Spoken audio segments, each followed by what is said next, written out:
Good morning, everybody. This is Pastor Anderson at another place here in the church.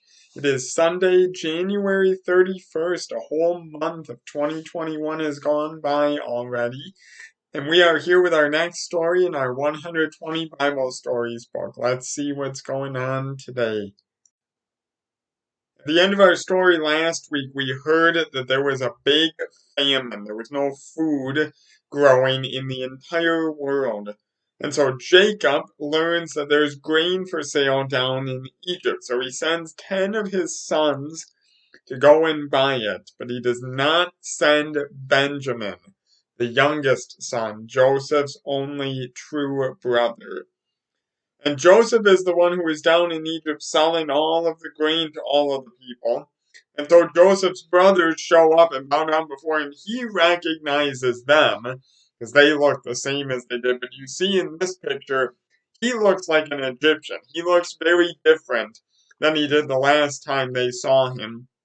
And so they didn't recognize him at all. But Joseph said, "You guys are spies. You have come here to search out our land and figure out its weakness so that you can take it over." And the brothers say, "No, we're servants who have come to buy food.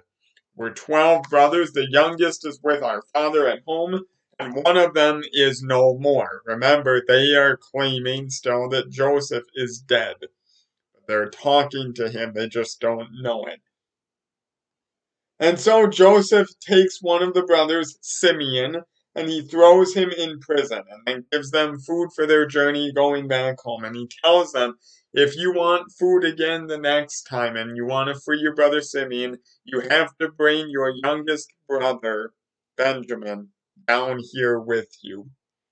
And so the brothers go back to their father and they say, look, if we want to get more food out of Egypt, we have to take Benjamin with us. And Jacob said, well, go ahead and do it because we need the food, but may God Almighty grant you mercy before this man that you're speaking to in Egypt. And when Joseph sees Benjamin, when they come the second time, he holds a giant feast. And they kill the fattened calf, and all of the brothers dine with Joseph for lunch. And then Joseph has to leave the room, and he cries really hard because he's so happy to see his youngest brother, Benjamin. And finally, then, they're on their way, they're getting ready to go, and Joseph commands his servant to fill all of their sacks with food, but to put the cup, Joseph's cup, in Benjamin's sack. He wanted to test the rest of his brothers to see if they have changed since they sold him into slavery.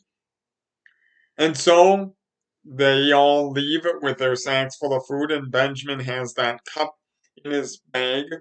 And then Joseph sends his steward after them, and he searches and finds that cup in Benjamin's sack. And the rule was whoever has that cup becomes the slave of Joseph. And so they all run back to Egypt. And when Judah and his brothers come to Joseph's house, Judah himself, remember, Judah was the one who sold Joseph into slavery in the first place. Judah is the one that says, your servant became a pledge of safety for this boy Benjamin with our father. Therefore, let me remain as your slave instead of the boy, because I can't imagine what would happen to my father if Benjamin doesn't come back. At that point, Joseph knows that his brothers have really changed, and he tells them, I am your brother Joseph, who you sold here into Egypt, but don't be angry or don't be stressed or concerned that I'm going to do something bad to you. God sent me before you in order to preserve life. What you intended for evil, God intended for good. And then all of the brothers were overjoyed when they realized it was really Joseph. And they all hugged each other and wept together.